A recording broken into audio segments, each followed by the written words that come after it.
Kita berdoa ya teman-teman.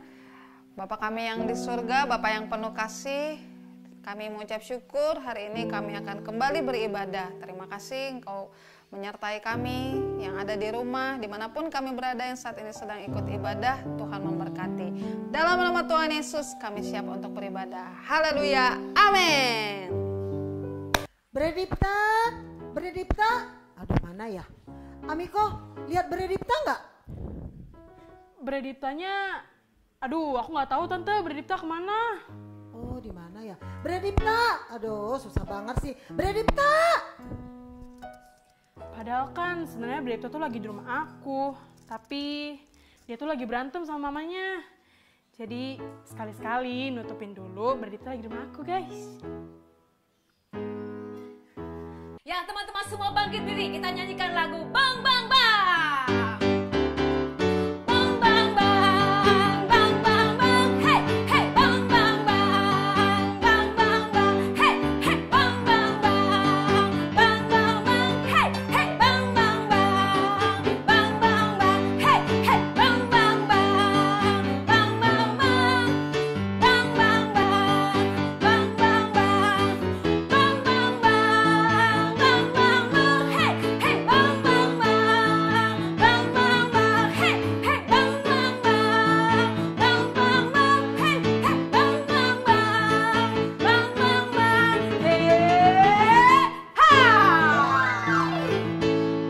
Sekarang saatnya kita bermain. Nama permainan kita adalah benar atau salah. Dalam permainan ini nanti Kak Puji akan membuat pernyataan. Nah, teman-teman akan menjawab. Kalau jawabannya benar, gerakannya seperti ini. Kalau jawabannya salah, gerakannya seperti ini. Nanti bagi yang mendapatkan poin terbanyak itu adalah pemenangnya. Sekarang kita panggil kakak Mebi kita. Silakan. Wow, ada Kak Yesaya. Ada Kak Raymond. Oke, mereka siap untuk bermain. Siap ya? 1, 2, 3. Sungai yang mengalir di Taman Eden ada 4, yaitu Efrat, Tigris, Gihon, dan Piton. Salah. Bukan Piton tapi Pison. Oke. Sekarang ayah dari Yohanes Pembaptis adalah Zakaria. Oke, poinnya 1 sama. Hamba Abraham yang diutus untuk mencari istri untuk Iska adalah Eliakim. Tuhan Yesus memberi makan 5.000 orang dengan 5 ekor ikan dan 2 jelai roti. Salah. Jawaban yang benar adalah 5 roti dan 2 ikan. Ukuran Bahterano, lebar 50 hasta, tingginya 30 hasta, panjangnya 300 hasta. Ya, jawabannya benar. Rasul Paulus dari suku Benyamin. Ini apa ini jawabannya? Nama ibu dari Yusuf dan Benyamin adalah Lea. Ya, kayak saya terlambat. Benar Pak Mauda. Orang percaya pertama disebut Kristen di kota Antikita.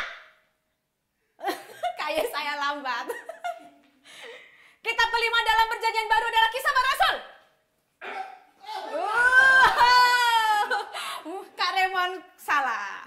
Hizkia menjadi raja dan memerintah di Yerusalem selama 29 tahun. Benar. Tanah kelahiran Abraham adalah Ur-Kasman. Kak Raymond salah, benarnya Ur-Kasdim. Ya, sekarang kota kelahiran Yesus adalah Nazaret. Kayak saya lambat. Jadi salah semua ya. Mephiboset adalah anak Yonatan atau cucu Saul yang kakinya timpang sejak umur 5 tahun. Oh ya. Yohanes mendapat penglihatan di Pulau Patmos. Penulis kitab Amsal adalah Daud. Udah salah. Amsal adalah Salomo. Oke, nama lain yang diberikan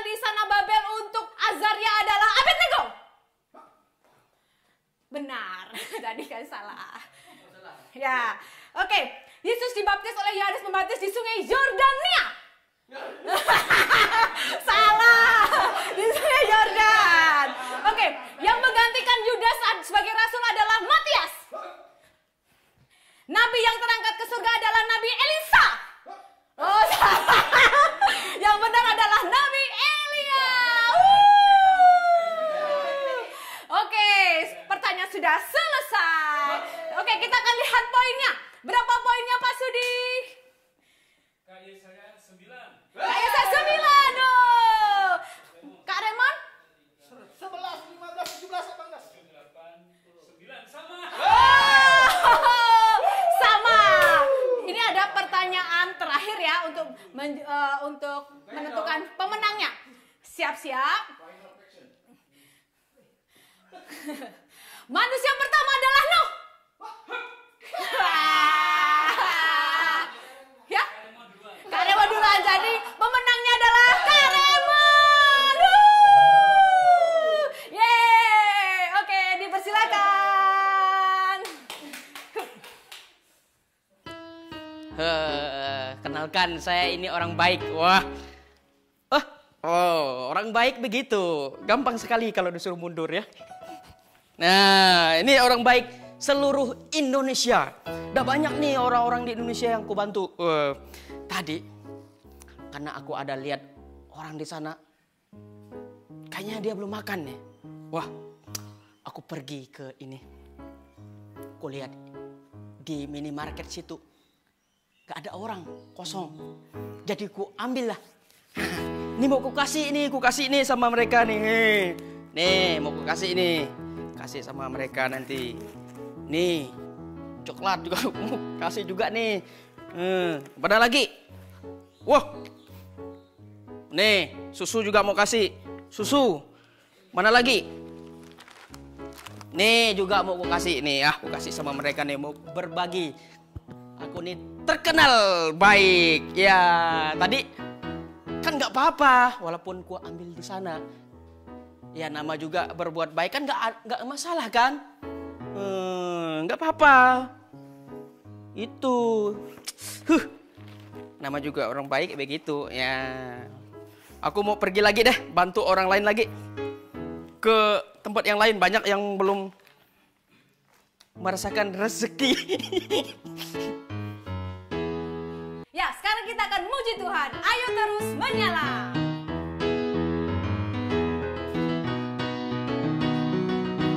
Ayo terus percaya, teruslah lemah lembut. Ayo terus bersemangat. Menjadi satu jiwa. Ayo terus menyala di dalam firman Tuhan Yesus. Ayo sekarang angkatlah tangan untuk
membagi-bagikan hadiah.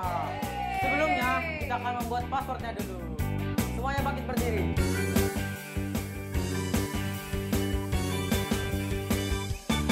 Pengusaha Mebik yang baik hati, bekerja keras, aku diberkati Tuhan. Pengusaha Mebik yang baik hati, bekerja keras, aku diberkati Tuhan. Oke, jadi di sini saya punya pertanyaan. Saya sedang membangun gedung di Kalimantan yang tingkatnya ada 90.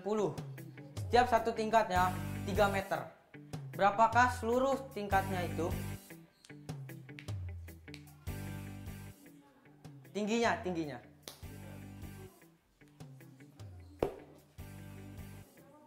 Ayo yang bisa jawab silakan maju ke depan.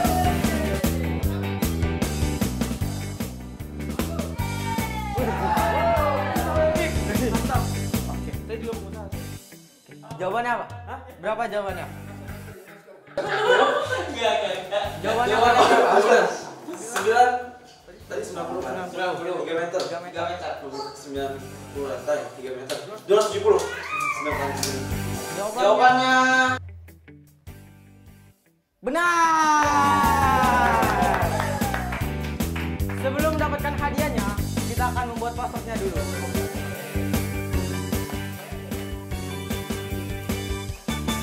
Pengusaha Mebik yang baik hati, bekerja keras, aku diberkati Tuhan. Pengusaha Mebik yang baik hati, bekerja keras, aku diberkati Tuhan.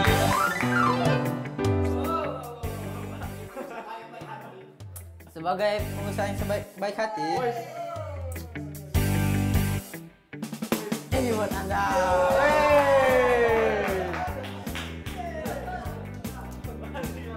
Makasih. Masih ada satu pertanyaan lagi. Jadi kemarin pengusaha Mebik membeli 5 unit motor dan 2 unit mobil.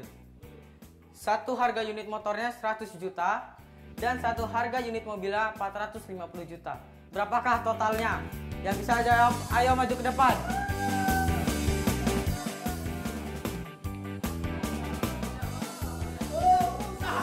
Wow. Jadi apa jawabannya? Tadi berapa? 100 juta, satu motor 1 juta, mobilnya satunya 450 juta. Mobilnya berapa? 1, 2, Satunya 450 juta. Satu 950 juta. Salah.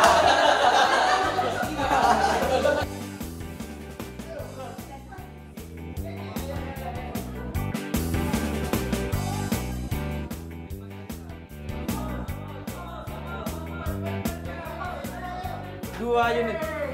Oke. Berapa totalnya? Mobilnya 900 juta, motor 500, 1,4 M. Jawabannya benar sekali. Oke, seperti biasa kita akan membuat passwordnya dulu. Pengusaha Mebik Yang baik hati, bekerja keras, aku diberkati Tuhan. Pengusaha Mebik yang baik hati, bekerja keras, aku diberkati Tuhan.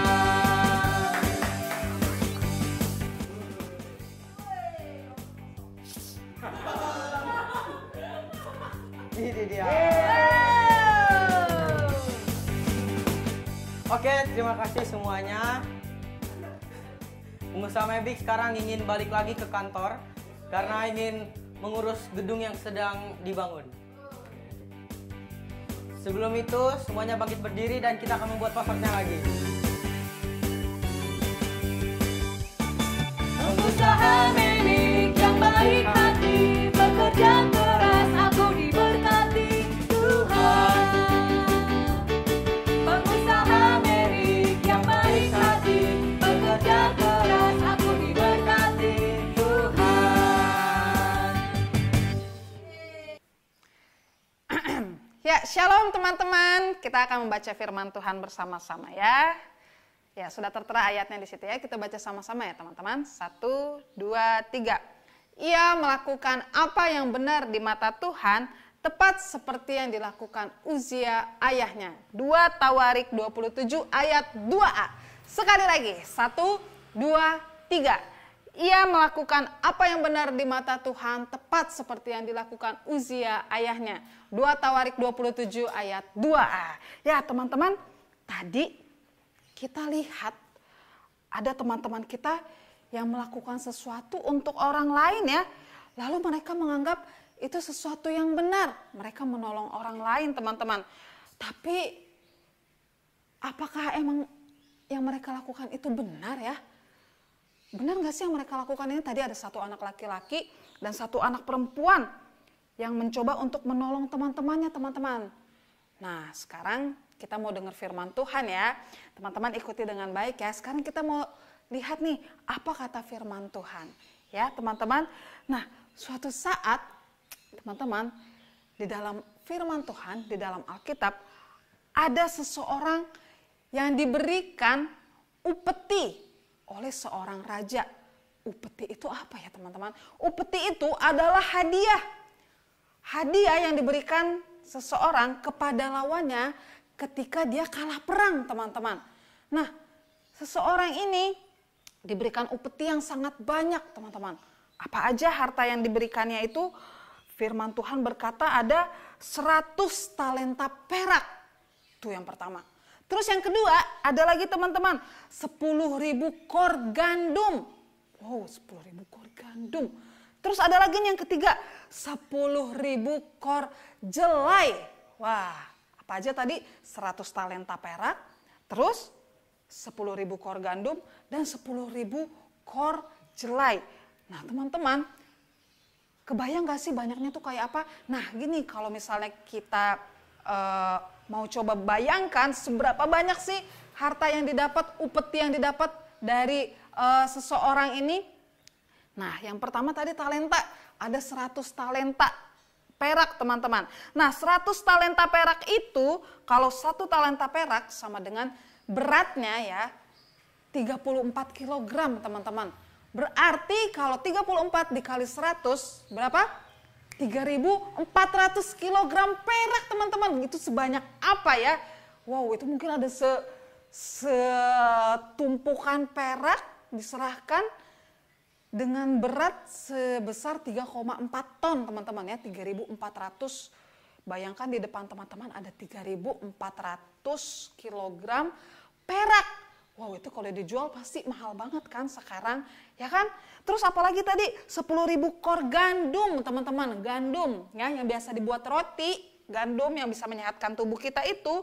Kalau 1 kor gandum itu sama dengan 360 liter.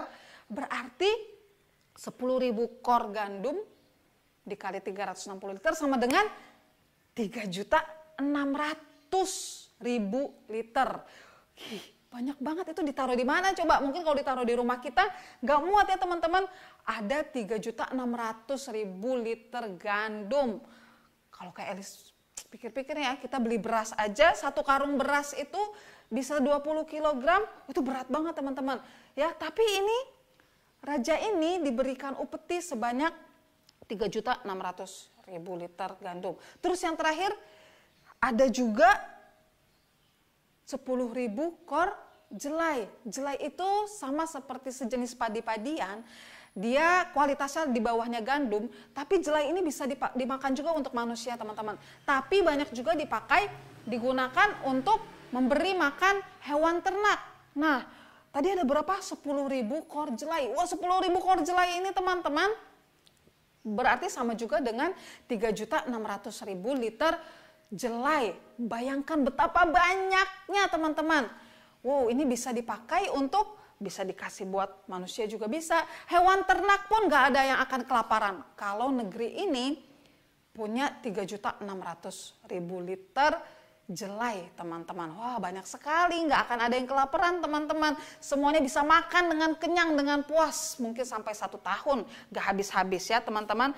Dan ternyata semua upeti ini, harta-harta ini teman-teman, diberikan dalam waktu 3 tahun. Jadi selama 3 tahun berturut-turut orang ini mendapatkan upeti yang sangat banyak teman-teman. Mereka sangat kaya teman-teman. Wah, hebat ya mereka ya.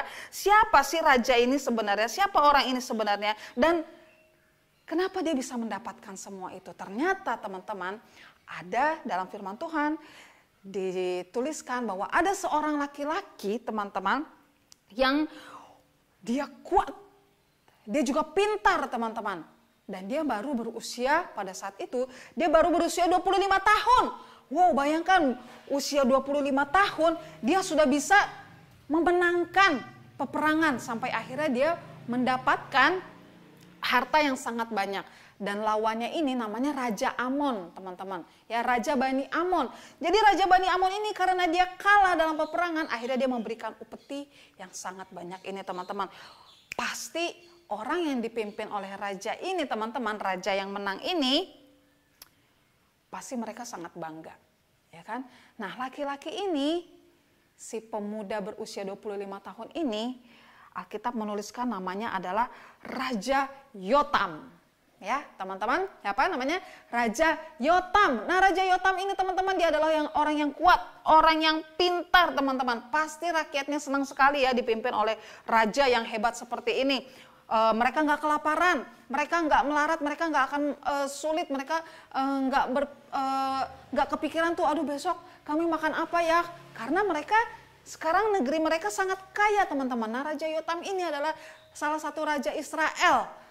Dia memenangkan peperangan sampai akhirnya dia mendapatkan hadiah yang sangat besar, dan itu semua bisa dipakai untuk mensejahterakan rakyatnya, bisa dipakai buat makan, bisa dijual peraknya teman-teman, sehingga rakyat tidak kelaparan dan tidak miskin melarat teman-teman. Wah teman-teman, Raja Yotam ini adalah seseorang yang takut akan Tuhan. Ya, Raja Yotam ini seseorang yang mengasihi Tuhan Allah, yang sungguh-sungguh hidup takut akan Allah teman-teman. Dia mengarahkan hidupnya, kalau nanti teman-teman baca di rumah, 2 Tawarik 27, ayat yang ke-6, dikatakan bahwa dia mengarahkan hidupnya kepada Tuhan, teman-teman. Artinya dia takut akan Tuhan. Ya, Raja Yotam selama hidupnya hidup dengan benar, teman-teman. Sebagai seorang raja, dia menjadi teladan yang baik. Dia berhasil menjadi teladan yang baik, teman-teman. Dia hidup benar dengan cara apa? Dia tidak menyembah berhala. Seperti kebanyakan rakyat, seperti kebanyakan orang-orang pendahulunya, raja-raja sebelumnya yang menyembah berhala, memberikan persembahan kepada berhala. Bukan yang memberikan persembahan kepada Tuhan Allah, tetapi memberikan persembahan kepada berhala, teman-teman. Terus apalagi, dia juga nggak mengambil persembahan, nggak mengambil korban-korban persembahan yang ada di rumah Allah, yang ada di bait Allah dengan sesuka-sukanya. Dia tidak melakukan itu, teman-teman, karena dia tahu itu nggak benar. Terus apalagi yang dia lakukan? Dia tidak membunuh orang lain juga dengan sembarangan. Ya, dia tidak membunuh orang lain meskipun dia punya kuasa, meskipun dia punya power, tetapi dia nggak melakukan itu, teman-teman, karena dia tahu itu adalah dosa. Dia tahu itu tidak baik di mata Tuhan, makanya dia nggak melakukan itu, teman-teman. Itu yang Raja Yotam lakukan. Ya, dia tidak berbuat hal yang tidak kudus. Dia adalah seseorang yang jujur, lurus, benar. Dia takut akan Tuhan, ya teman-teman. Dan meskipun mungkin pada saat itu ya rakyatnya belum semuanya yang masih ada beberapa orang yang masih suka menyembah berhala, masih suka melakukan kejahatan, melakukan kecurangan kepada tetangga-tetangganya, melakukan hal yang gak benar. Tetapi Raja Yotam tetap berketetapan hati untuk lurus jalannya. Jujur, teman-teman. Ya, tetap takut akan Tuhan, hidup benar di mata Tuhan. Ya, teman-teman, itulah yang membuat dia berhasil.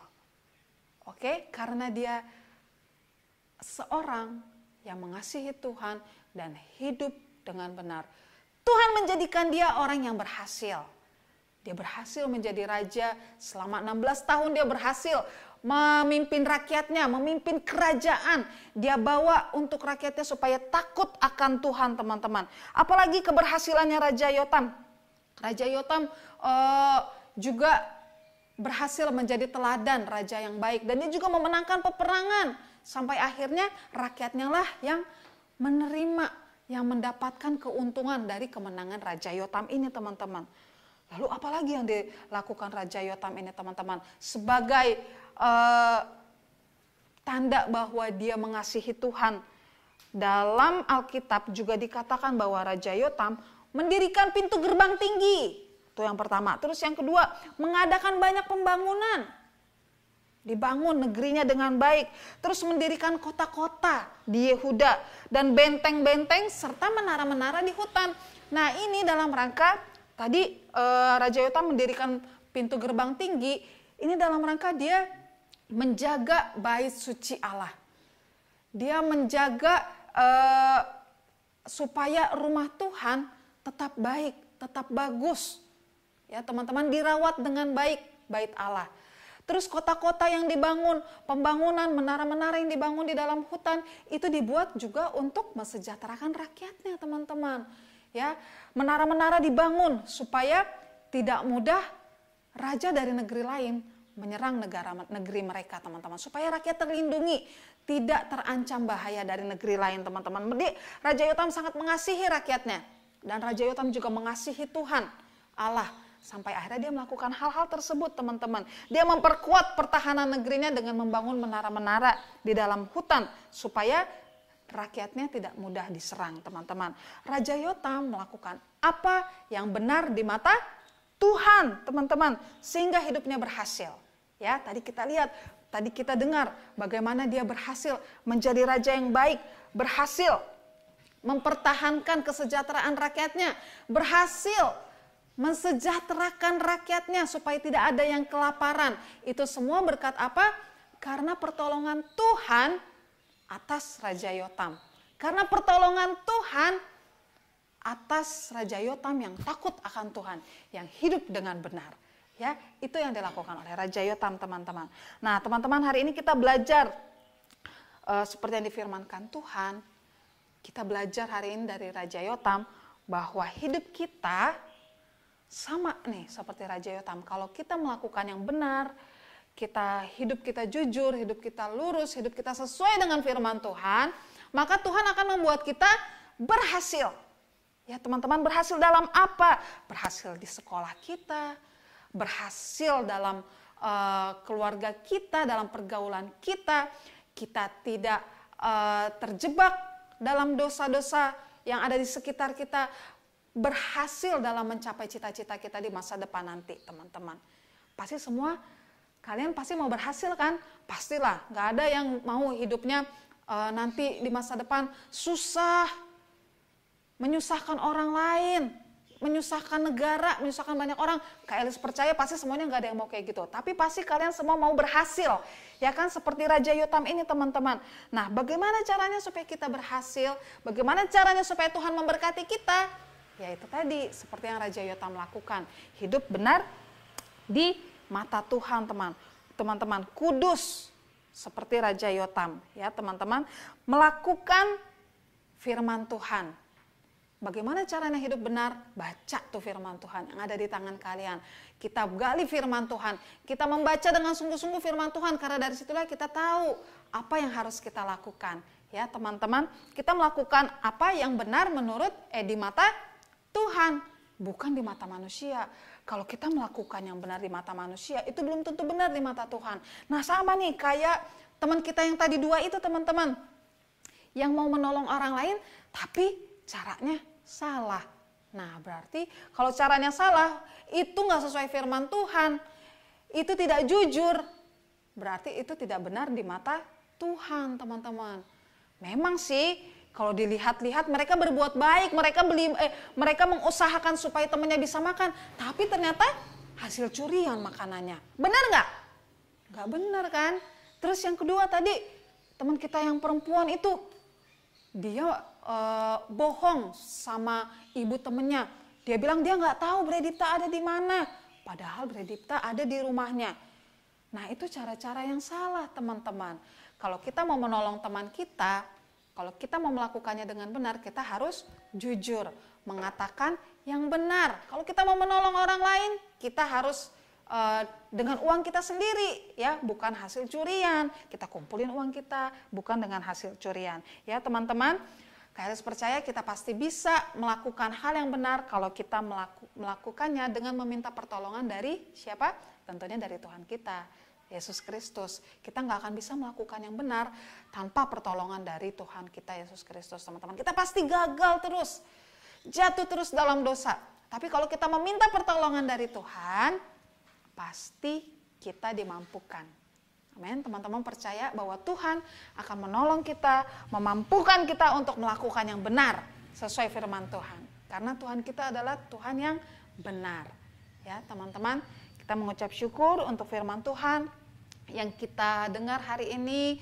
Kak Elis berdoa, kakak-kakak Mebik semua di sini terus berdoa supaya setiap teman-teman yang mendengar firman Tuhan di ibadah tengah minggu Mebik semuanya mengalami perjumpaan dengan Tuhan. Semuanya berubah hidupnya. Ya, dijamah hidupnya oleh Tuhan, diubah hidupnya oleh Tuhan. Ya, teman-teman, mari kita mau menutup mata kita. Mari dengan sikap berdoa kita datang kepada Tuhan. Kita mau tanam terus firman Tuhan yang dalam hati kita. Kita mau ingat terus untuk melakukan apa yang benar di mata Tuhan. Ya teman-teman, sebagai bentuk kita menerima firman Tuhan ini, mari kita mau menyanyikan pujian bersama-sama. Kita mau katakan, Dia yang benar, Dia penuh kasih. Dalam tangan Tuhan, Tuhan Yesus, segalanya kita akan dimampukan. Amin teman-teman. Mari kita nyanyikan pujian ini bersama-sama. Dia yang benar.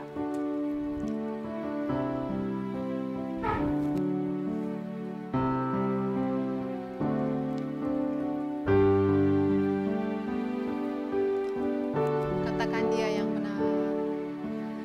Dia yang benar, Dia penuh kasih. Dia penuh kasih. Dalam tangan Tuhan Yesus. Dalam tangan Tuhan Yesus segalanya telah dijadikan olehnya. Di dalam tangan. Di tangan kanan tangannya Yesus Penuh dengan kuasa. penuh dengan kuasa lakukan mujizat, tangannya terangkat tinggi. Jadikanlah aku kudus, ajarilah aku terus oleh tangannya yang telah terluka. Jadikan seluruh hatiku bersatu dengan diri. Jadikanlah aku kudus, ajarilah aku terus oleh tangannya yang telah terluka. Jadikan seluruh hatiku bersatu dengan diri. Jadikanlah aku kudus, ajarilah aku terus oleh tangannya yang telah terluka. Jadikan seluruh hatiku bersatu dengan dirimu. Hatiku bersatu dengan dirimu. Hatiku bersatu dengan dirimu. Mari kita berdoa. Tuhan, jadikan kami kudus, jadikan kami anak-anak yang mau terus belajar untuk hidup benar Tuhan.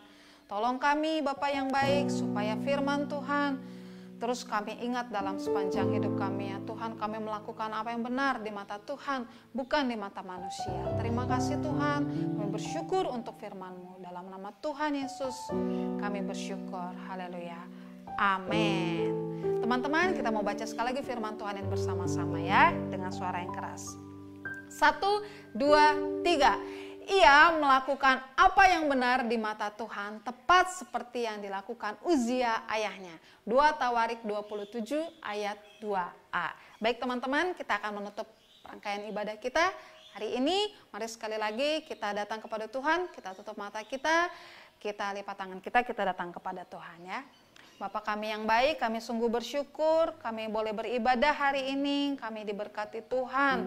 Dan biarlah sukacita Allah terus menolong kami untuk menjalani hari-hari kami dengan cara yang benar sesuai firman Tuhan.